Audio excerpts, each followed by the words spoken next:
All right, ladies, if you could start finding your way back to your seat, grab those last minute snacks and get cozy because we're going to be sitting for a little bit. So, hope you got to go to the restroom, feed your babies. Awesome.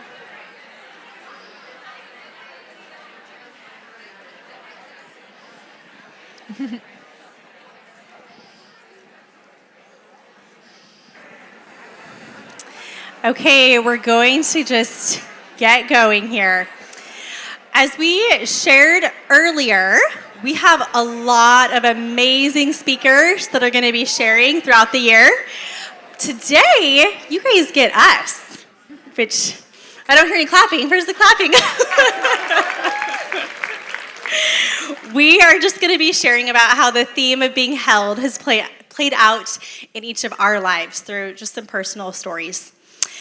And then after we share, you guys will have a chance for table discussion around your tables, just to kind of take a piece of what we've shared and maybe relate it to your life or something else that God has been putting on your heart. So we're going to start with Kaylee. Kaylee, you are a new coordinator this year. Yep. And most of us don't know you very well. Can you share with us a little bit about your faith background and catch us up on what brought you to Mom to Mom? Yeah, it's a big question. So my name is Kaylee. I grew up in Gresham, Oregon, and graduated from Barlow High School in 2015. I didn't grow up in a Christian home or attending church. I grew up in a home with a mom and a dad. I had no siblings. My parents both worked really hard. I felt safe and loved and well taken care of. I had a great childhood. I was heavily involved with sports my whole life, all year round, from club sports to school sports to traveling for tournaments. My whole life revolved around athletics and the goal of playing at the next level in college. Sports was really good to me. It kept me out of trouble, provided a lot of structure, and also looking back, whether that be from being an only child or heavily involved with sports, I definitely grew up with a lot of pressure to perform and a desire to please others. I grew up in a tough love home, but I definitely had a good life of structure, discipline, involved parents, and good friends, but still had that void that only Jesus could fill. Fast forward, I ended up playing softball in college at Seattle University, and that's when I came to my faith my sophomore year. And shout out a friend in the back. She played softball with me at Seattle University too. And she lives in Boring, Oregon now, or Gresham, Oregon. So random and just the best. But shout out Megan. But the pressure of school and softball was at its peak my sophomore year. And partying was just getting a little old and not doing the trick anymore. I was definitely ready for something new and something real. I actually also experienced my childhood dog passing away, and that's a big part of my story coming to faith. That was the first time I truly prayed, for the first time, crying out to God, wondering, okay, what happens when someone dies? Or for this instance, my dog. What is my dog okay? Is he alive? Is he nothing? Is he in heaven? Is he cared for? Is he loved on? It left me questioning just this life with a cute little dog. It's the best, but also really, really hard. But that night, I was crying myself to sleep, praying, and the next morning, I actually woke up with just a lovely dream. My dog was running around in green pastures with flowers, with other dogs, energy, and it was just so peaceful. It was great. I woke up the next morning just so thankful to have had peaceful rest and a good dream. I didn't think much of it past that. I told my mom the next day about my dream, and she started crying, and I was like, why are you crying? That was supposed to be like a cheerful moment in this hard time. And she actually explained how the vet sent her a letter in the mail. You might have heard of Rainbow Bridge, maybe if you've lost a pet, but they send that sweet letter out explaining how our dog's in heaven, running around in green pastures with other dogs, waiting patiently, but energetically and loved, waiting to reconnect with you one more time. That was the first time I felt my prayers answered, and I knew God was real. I knew God heard my prayers, and that he loved me and comforted me in a really hard time. Shortly after that experience, I was invited to an athlete group at UW's church and was surrounded by 10 to 20 other people who were going through the exact same season of life I was going through. The message spoken by the pastor was so relatable. I truly felt heard and seen for the first time in a church setting. My heart was softened and ready to receive the truth of the gospel of grace. I knew I needed a relationship with Jesus. This was exactly the change I was looking for. I truly learned that I was a sinner in a sin-filled world in need of a Savior. At the end of each gathering, they ended with a prayer and an invitation to put their faith in Jesus. I raised my hand, pursued getting baptized a few weeks later, and that's where my journey as a Christian began. Not perfect, but that's where my relationship with Jesus truly started. And like I mentioned earlier in the introductions, me and my husband had a really quick 6 months. It was a sweet, fast but sure and steady pace. We really feel like that was the Lord's pace, and we got married in November 2020, and I got pregnant 2 weeks later. And like I said, we were involved with Good Shepherd at that time, and I was invited to women's Bible study just by connecting to moms and other women. I was just pregnant at the time and then had my baby August 2021. And then showed up to women's Bible study on Wednesday mornings, and then someone said, "Are you coming to Mom tomorrow?" And I was like, "What is that? What's Mom to Mom?" I had no idea. I didn't even know if I was qualified yet because I only had a 1-month-old, and I was like, "I'm a mom? What?" like, I don't know what I'm doing. But had my 1-month-old with me, strapped on me like some of you, and I've been coming ever since, and this will be my 4th year here at Mom to Mom. So yeah, that's a little bit of my journey of faith and leading up to here. Thanks, Kaylee. Thanks for sharing that with us. Okay, so now we want you to catch us up on your summer leading up to this. Did you feel like you were being held in deep waters, or were you living in refreshing streams? Yeah, good question. Obviously, both. I think life brings both. But honestly, this has been a very peaceful and joyful season. It's truly been refreshing. Sometimes I can hesitate in sharing the good because I know that's not everyone's current season. But seasons do change, and I don't want to dim down this really great season. God has been truly teaching me the heart posture and the mindset of gratitude versus complaining, worship and not want. This perspective has truly changed my experiences for the best. Just some examples of that are, this has been the deepest sleep I have ever gotten for like months, and that's not my norm. I've even called it like healing rest. Like I woke up and I said, God, that was healing rest. Whatever needed to be healed was healed. I don't even know what it was, but it is such a gift to wake up feeling refreshed with busy schedules going on all summer and carrying your 3rd pregnancy and keeping up with your toddlers. It's just a very good gift from the Lord. This has also been the most enjoyable pregnancy of the 3 thus far. And I would be honest and share with you if it wasn't too, I promise. I feel like the Lord led me to change some health and nutrition habits that have really given me the strength and endurance, I believe, too. We experienced some amazing local trips and gatherings and activities this summer and just had intentional conversation.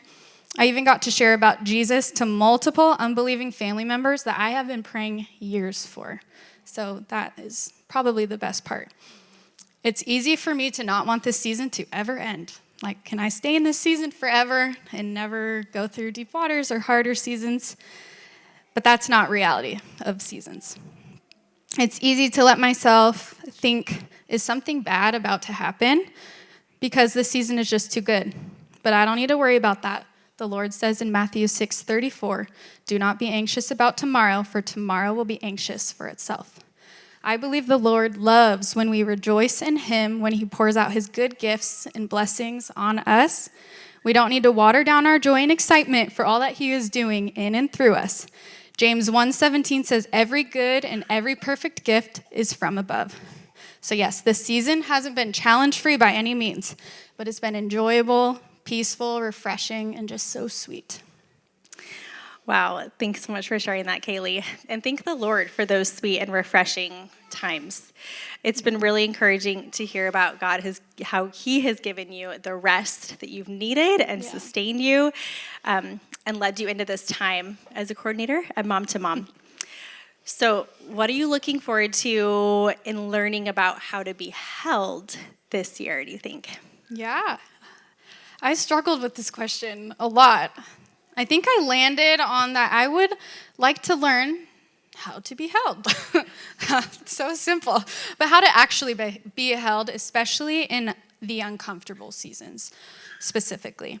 And also, as I prayed and asked God what He wanted me to share with you all, I kept asking God, how do I experience being held while I'm holding so much? Quite literally, too, physically. I'm holding our third baby in my womb. I'm holding Melody, our 1-year-old, on my left hip or her car seat. I'm holding my 3-year-old's hand sometimes because he will run to the road. My bags over my shoulder, kids' water bottles, shoes filled with shoes and dirty socks and trash and snacks that they emptied out in my car. My oversized Stanley water cup that's probably unnecessary, stacked with a coffee cup, so I'm trying to balance it too. And that's just the normal everyday to and from the car. There's so much more when you add groceries, and you know the drill, moms. But God says in Proverbs 31 that the Proverbs 31 woman has very strong arms. And I don't know if she went to the gym. I don't know if she had time. But she worked them out. Yep. Babies, yep. But other things that I'm actually holding to, just mentally and emotionally, are things like our marriage, the needs of our 2 children, teaching and disciplining them, keeping our home, the laundry, the dishes, the vacuuming, picking up of toys constantly decluttering too, cooking healthy meals, not just meals, healthy, doing the research too for that, providing endless snacks, meal planning, grocery shopping, budgeting, paying bills, organizing our schedules, planning birthday parties and showers, working from home, making time for self-care, time in the Word, and keeping up with relationships and play dates. And I know there's more, but that's all that I wrote down. And I'm clearly reading because I don't want to go brain fart. But I know I am not alone in this too, moms. This is usually the role of most moms, and usually there's much more that you could all be carrying right now too. So the question is, how to truly experience being held while holding so much? I'm not really sure. Personally, being held is really unnatural for me, especially when things are uncomfortable. I didn't grow up in a very affectionate home. We rarely touched, we rarely hugged, we rarely encouraged one another with our words. And a funny side note is my husband told me I should share that with you all.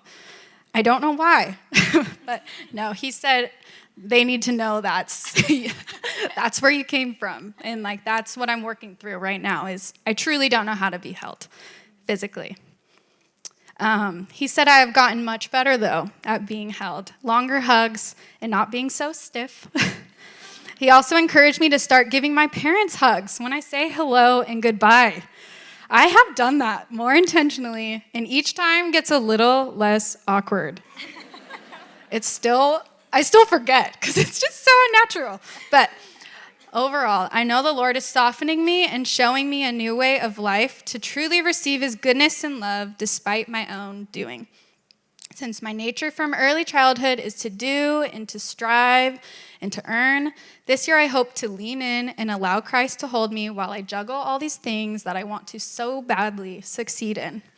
I want to experience Him showing me the steady life of operating from a soft heart, a heart that's a home of peace and worship, despite my perceived successes and failures. And also, I may add, I am giving birth next month. I won't go into too much detail of my birth experiences, but in the last birth, I really fought those contractions, and I was so tense. This time, I really want to physically lean in and surrender to the discomfort and experience being held by Jesus. I'm excited to lean into this theme this year, emotionally, mentally, spiritually, and physically, and truly experience being held by Jesus alongside all of you lovely ladies. And circling back to when I came to my faith in Jesus in that athlete group, My hope is for you to experience being in a similar season with all these lovely ladies, moms, similar seasons, that you will be able to hear the message of Jesus Christ and just know that you are not alone. You are seen, you are loved, and you are welcomed here by Jesus and by all of us. So thank you. Kaylee, thank you so much for sharing with us. Yes, thank you. We're just so excited for this year and to experience being held while holding so much. That was a phrase that Kaylee coined that we clung to. We love that. So thank you. And we're just excited for the year ahead and hope this season lasts forever for you. Forever. All right. We're going to turn it over to Christina now. Christina, let's talk about what being held has looked like for you this last year. Now, if you were here last year in the fall, Christina, you were so open and vulnerable as you shared your story of miscarriage. And we just are grateful that you led us into that painful journey with you. Is there anything more that you'd like to share about this season as it relates to our theme of being held? Yeah, absolutely. When I think about being held, that is the experience that stands out in my mind so strongly.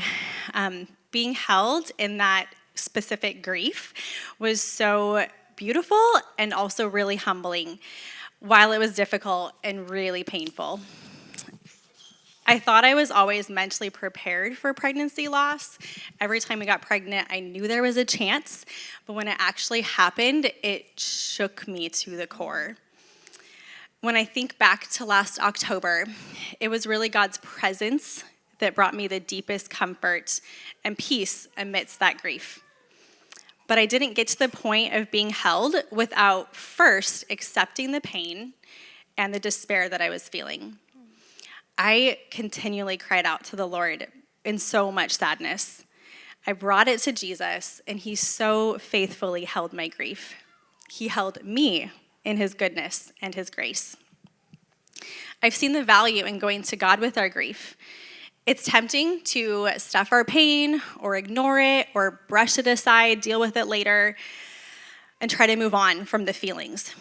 But not only does that keep us from actually healing, it keeps us from really knowing the depths of God's presence and comfort that he offers. During those heartbreaking and really painful days of that miscarriage, the verse in Isaiah 43:2 just played on repeat in my head. When you pass through the waters, I will be with you. I kept telling myself, God is with me and I am not alone. And I knew he was with me.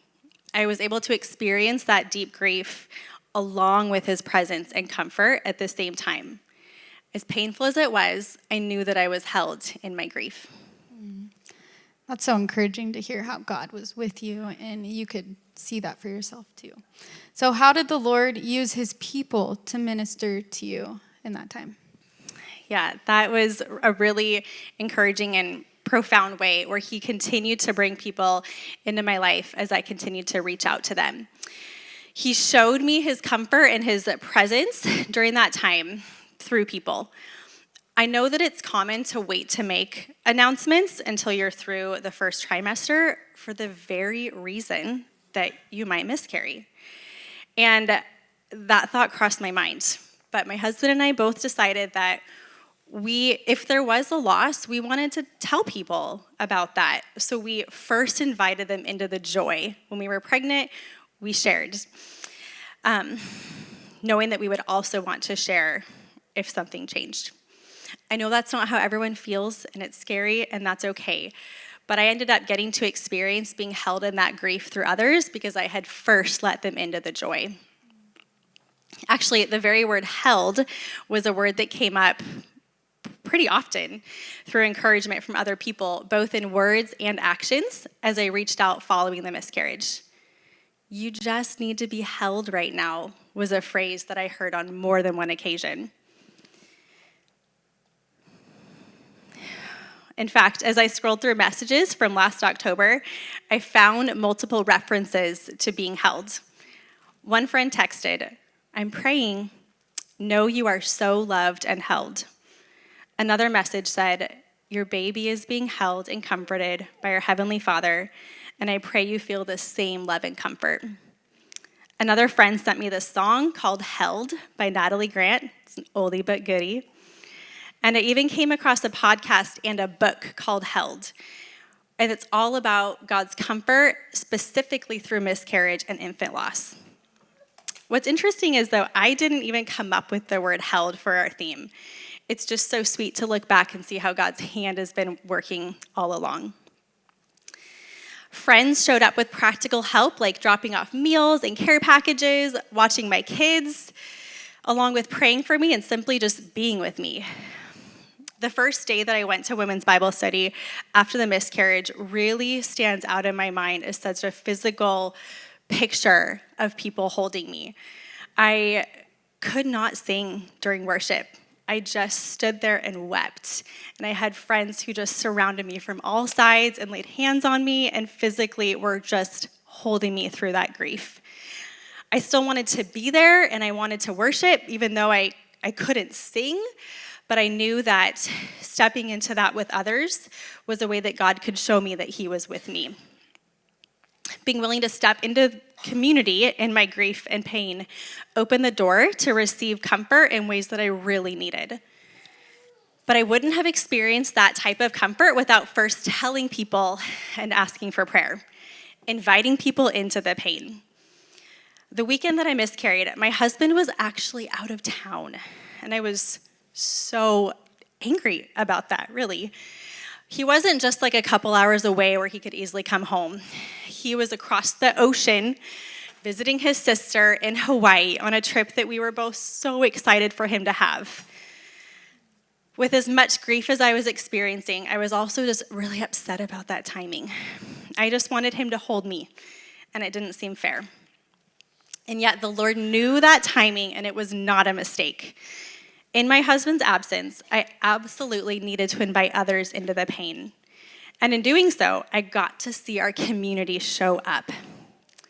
I've told friends many times that it's a gift to walk through a painful season with them and to be part of the peace and comfort that God provides.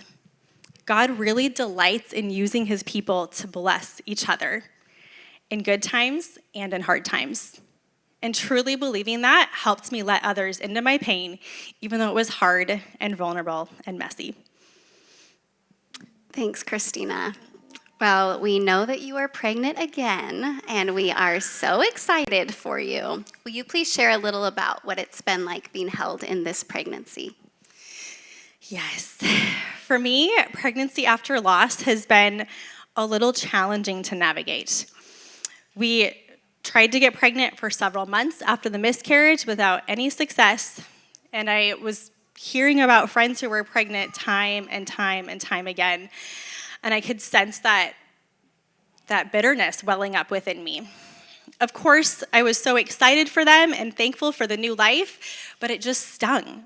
I was supposed to be pregnant. I was supposed to be feeling the kicks and planning a baby shower and anticipating meeting a new baby, and I wasn't. I was actually surprised at how much repeated grief I had. I just kept thinking I should be over this by now, and I wasn't. There were a lot of both ands in that time, both joy and sorrow, both excitement and disappointment. And I just continued to lead into the Lord for that. Last March, I had a really raw and real time of working through some of those emotions and added layers of grief as I was sitting in the car with about an hour of free time, all to myself, just crying out to the Lord. I'd recently asked some friends for prayer because the sadness that I felt over not being pregnant was just really heavy and weighing on me. So during that time, as I was crying out to the Lord and journaling and reading and continuing to grieve, my posture was that I would just accept it more graciously. And I sat with my grief that day, and I knew that I wasn't alone. I really felt held by the Lord. Well, the very next day, I took a pregnancy test just to rule it out, check it off the list, get rid of the hope that I had, with absolutely zero expectation of a positive result. I just wanted to go through the motions and cross it off the list. We had stopped trying at that point, and I knew that I wasn't pregnant. I've always wanted to give birth between the months of March through June. And I've had a February baby and a July baby, and the baby we lost was due in June. So I was just not wanting to get pregnant any other month. And here we are.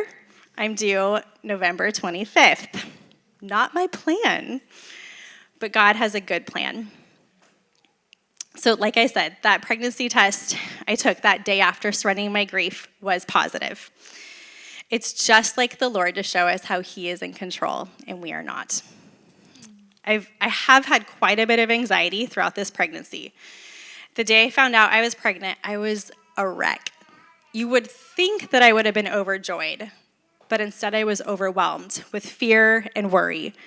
So afraid that something was already wrong or something was going to happen, and a lot of fear was robbing me of the joy that I wanted to experience. So I reached out to friends asking for prayer and leaned into gratitude, even though it felt so scary.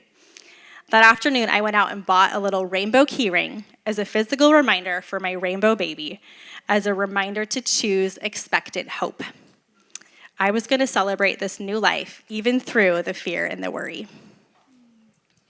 Thanks for sharing, Christina. I love God's timing and all of that. And you just have so much courage reaching out to your people again and again, and just with the joy and the loss. So I love that. Yeah, thank you. So now how are you experiencing being held in the final months of this pregnancy? Yeah, I'm in the home stretch, and I'm still leaning into all of those both ands, just this tension of two things can be true at once. I found that I still have a lot of grief that I'm working through that just requires me to continue to go to the Lord again and again and seek his peace as I hit waves of sadness over not having that baby that we lost. I never made a cute official pregnancy announcement for this baby, and I think it's because I didn't with the last one. And a friend offered to host a baby shower recently, and I could not give her an answer because I just cried about it every time I thought of it. And I think it was because I was so sad that I didn't get to have one for the last baby. Yes, this is my third boy, but it's my fourth baby. And the sadness that I hold with that still pops up. But it doesn't take away from the incredible joy and hope I have for this new life that God is creating and sustaining every day. Again, with those both ands. Both fear and worry pop up, and I know God is in control. Both the sadness of not holding a 3-month-old right now, and also loving the kicks of a 30-week-old. Both stressing about birth and potential complications, and having hope it will be okay. These both ands are a part of life because they're the intersection of where the world's brokenness meets God's goodness. Hard things happen in life, but our circumstances are not the markers of God's goodness. I believe his goodness is seen in the good times and the hard times because he really is with us in every time. My prayer for each of us is that we can be held by the Lord and by one another as we ride the waves of life. I know how impactful leaning on others has been for me, and I really encourage you guys to do the same. God puts people in your life intentionally as a gift to show him that he's with you. It might be vulnerable and even messy, but it is worth it. And when you find yourself in a both and situation, know that God is in that too. I pray we will see Jesus in the ups and downs of life, knowing his presence deeply and personally in both the storms and the peaceful streams, because he truly is always with us. Oh, thanks, Christina. I just love how you shared your experience and walked us through just the highs and the lows and just really invited all of us in. You're truly a blessing, and thank you for encouraging us. Okay, Amy. We can't wait to hear from you and how you're being held right now. But catch us up first. What's the last time we heard from you in the spring? Your family was anticipating some change and had some unknowns ahead of you. So what's a quick recap since last spring? Yeah, so the last time I shared in the spring, our family had just found out that the dreamy little rental house we had been in was getting put up for sale. and at a price we could not afford. So we knew change was on the horizon. They accepted an offer pretty quickly, and we were given a 30-day notice following that. So we looked at some homes. We started looking to buy. It wasn't an awesome time to enter the housing market, as we all know when is, right? But we just decided, okay, let's just move into my parents' house. It'll buy us some time until a good house comes around that we can purchase. Well, while we packed, our wonderful real estate agent, she stayed hopeful that we could still find a new home. She worked some crazy strategies, and to our surprise, she found us a house that we loved, that we could almost afford. And a few days later, our lowball offer was accepted, and we were thrilled. Yes. So the plan was we're just going to move in with my parents for 5 short weeks, and then we'll move into our new home in Sandy. It would be the summer of 2 moves. Not awesome, but it would totally be worth it, right? So the first 4 weeks flew by, and it was filled with so much anticipation. We had a countdown going with our kids about how many more sleeps until we are in our new house. And on the Monday morning, that marked 5 more sleeps. The boys and I were doing Legos in the living room like normal, talking about the new house, and my husband called. We were actually getting ready to go visit him at the office, so I just put him on speakerphone real quick when I heard his out-of-breath words. Babe, I just got fired. Yeah, it felt like a punch to the gut. Brady, our oldest, immediately ran to his room in tears, and Brooks looked confused. As we later found out, he thought someone was pointing fire at his dad. Yeah. So there I am trying to console my husband on the phone and my kids, but immediately my mind went to our house, assuming the worst. Trevor was home about an hour later, and as soon as he walked in the door, he said, well, the lender just called me, and we just lost the house. And there was the dreaded second punch. Again, Brady ran off crying, and Brooks was confused again, thinking the house was missing. So that pretty much brings us to today. It wasn't exactly the summer of our dreams. No, not at all. That all sounds really hard, and it was hard, honestly, to watch you go through those downs this summer. In the midst of all of this, the 3 of us were working on our theme and vision for the year. How did that play out for you? Yes. So the day before Trevor was let go was the day that we landed on this theme of being held. And on that dreadful Monday morning, I was immediately reminded of the theme, and I knew my responsibility was to have an expectant heart. I knew the Lord had gone before me, and that he would be showing me and teaching me what it looked like to be held in the deep waters. And honestly, that's exactly what I've experienced in the following days. The last few weeks have been so hard, but I've also witnessed so many personal touches from the Lord. I wish I had time to tell you every single one, but I would love to share a few instances, especially as it applies to people in this room. The day he was fired, 2 close friends reached out asking what we needed. Our immediate need was to pack up his office that evening. And without hesitation, they dropped their current plans and made that process 1,000 times easier. We were being held. Close and distant friends reached out and spoke truth that we needed to hear. They let us know that they were praying. Some spoke of their experiences in similar situations. Our community made a difference. We were being held. I reached out to a former mentor mom in this room to let her know what had happened. We had previously been talking about the home as we were going to move into the neighborhood of one of her family members. She responded with so much encouragement and shared the scripture she had read just that morning. Believe it or not, it was straight from Isaiah, and it was one of the passages we had meditated on all summer long. I was being held. The days following that dreary Monday, I had the lyrics of a worship song, Firm Foundation, on repeat in my head. It wasn't a song I had clung to previously, but it was as if the Lord had given it to me specifically. And that song reads, Christ is my firm foundation, the rock on which I stand. When everything around me is shaken, I've never been more glad that I put my faith in Jesus. He's never let me down. He's faithful through generations. So why would he fail now? He won't. These lyrics felt like physical handlebars to hold on to, tangible truth that I needed to cling to. We let our growth group know what had happened that week, and they all reached out with encouragement and truth, generous gestures. That was all so meaningful. One friend sent me the link to a song that reminded her of what we were going through. It was Firm Foundation.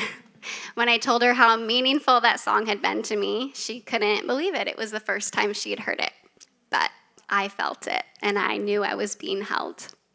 Oh, well, praise the Lord for showing you himself through your people and your community. And thank you, Lord, for putting you in those communities too. That is so amazing. So how is this season of being held compared to past seasons you've gone through the deep waters? Yeah, it's such a good thing for me to reflect on this because I grew up in a Christian home. I was at good churches all my life. I attended Christian schools, elementary through college. And so for most of my life, I felt like I've had a really solid understanding of God's goodness and his sovereignty. But in 2011, I was in my mid-20s. That makes me 38 for those of you who are doing quick math.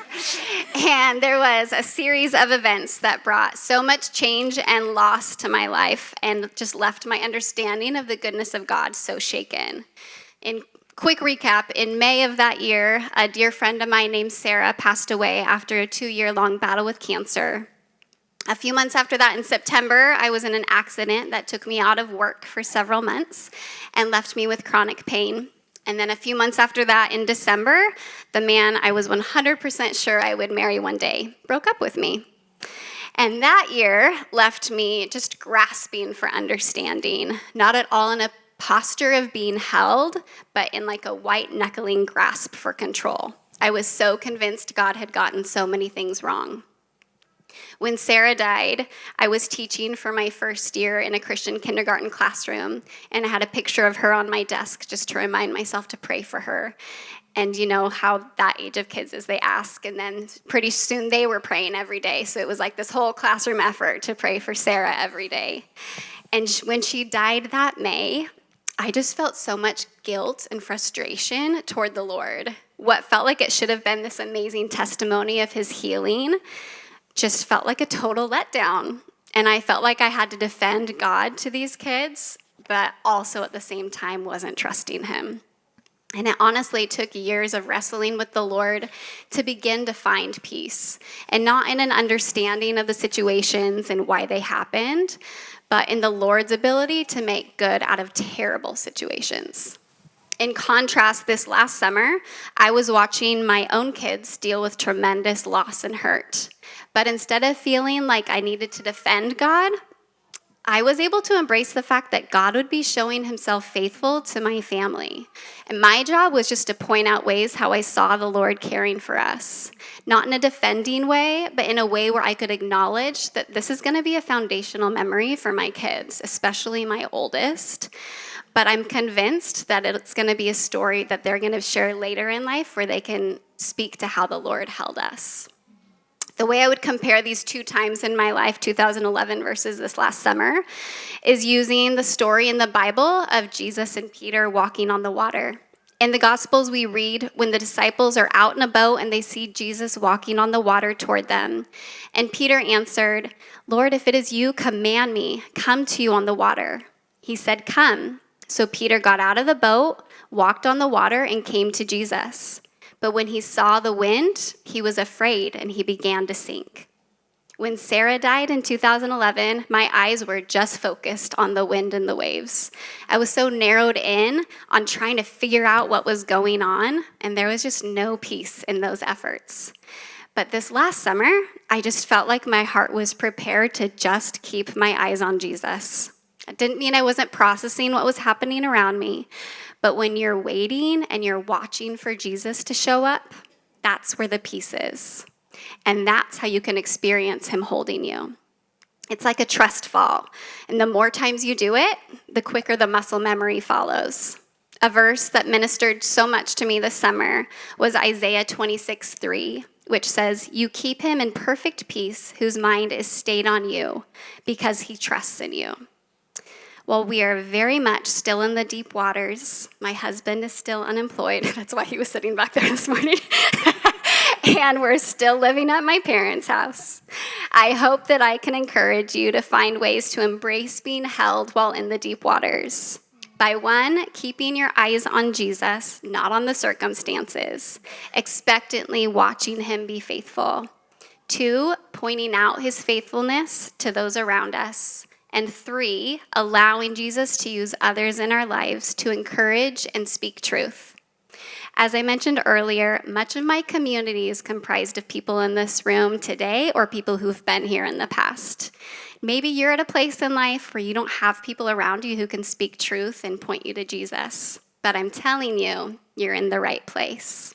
I really encourage you to lean into the people at your table this year. This community has been a game changer for my family, and I really hope you share a similar experience.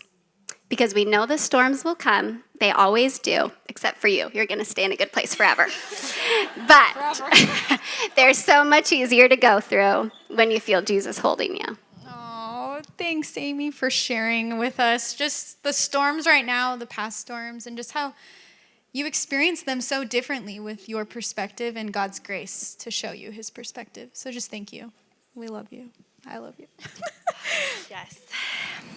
All right, you guys, thank you for listening to our hearts and to what the Lord has been leading us to share this morning. Maybe one of our stories or a piece of our stories has connected with you and hopefully prepared you to share with people at your table, which we're going to do right now.